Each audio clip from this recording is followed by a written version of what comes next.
អានេះខ្ញុំនឹងច្រៀងចម្រៀងវិបត្តិនេះផ្ញើជូនទៅឲ្យអ្នកសង្ឃឹមថាស្ដាប់ហើយនឹងយល់ពីអារម្មណ៍របស់ពួកអ្នក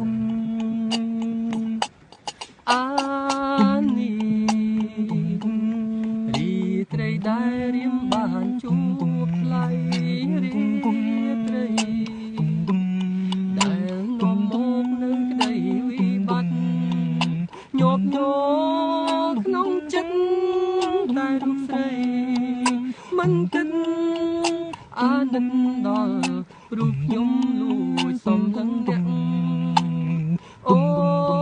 អានេះពេលស្រីរងខ្ញុំក៏ហមទុំព្រួយខ្លួ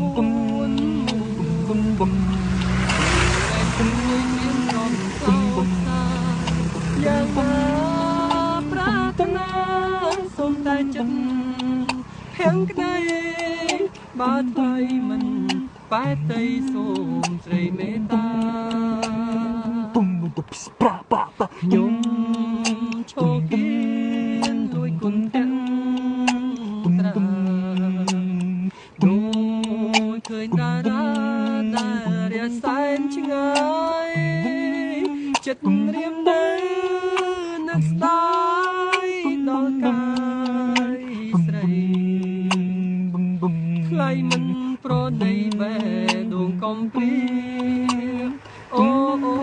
អារឿងអ្វីទៀតខ្ញុំបំភ្លេចបាន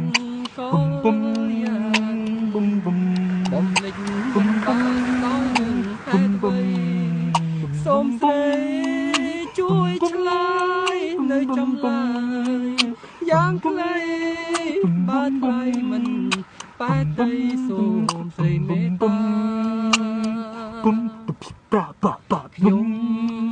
ឈរគៀនលួយគុំទាំងត្រាដូចឃើញតារាដែលរាសែនឆ្ងាយចិត្តរៀមនៅនឹកស្ដាយដល់កាយស្រីថ្លៃមិនប្រណីបែងដងកំព្រាអូអានេះរឿងអ្វីទៀតខ្ញុំបំភ្លេចបានក៏យ៉ាងបំភ្លេចមិនបានដោយរឿងហេតុអ្វីសូមស្រីជួយឆ្លើយនៅចម្លើយយ៉ាងខ្លីបានថ្លៃមិនបែបតីសូមស្រីមេត្តាអានេះខ្ញុំសង្ឃឹមថាបទនេះអ្នកនឹងយល់ពីអារម្មណ៍របស់យ៉ាងខ្លាំងថាទូពេលនេះខ្ញុំនៅទីកន្លែងស្ងប់ស្ងាត់បំផុតហើយនៅរងចាំអ្នកត្រឡប់មកវិញយ៉ាងចិត្តស្មោះត្រង់យ៉ាងក្តីស្រឡាញ់